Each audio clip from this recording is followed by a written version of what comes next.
বোনেরা, দুনিয়ার আমরা যখন এক একটা গুনার কাজ করি, এক একটা কালো দাগ পড়িয়া যায়। এক একটা গুনার কারণে কলমের মধ্যে এক একটা কালো দাগ পড়ে।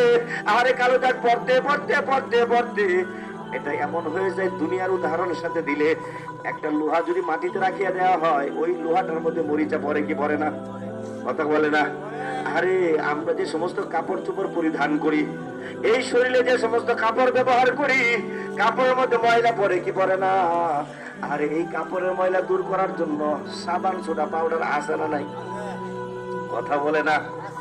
সাবান সোডা পাউডার দ্বারা আপনার আমার কাপড়ের ময়লা দূর হয়।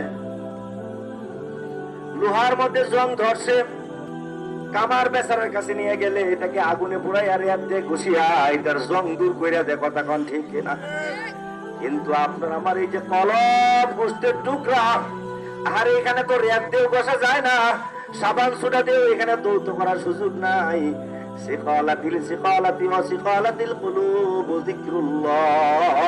এই কলমের ময়লা দূর করার একমাত্র মাধ্যম হলো মাওলা পাকের জিকির। কন্যা সুবহানাল্লাহ।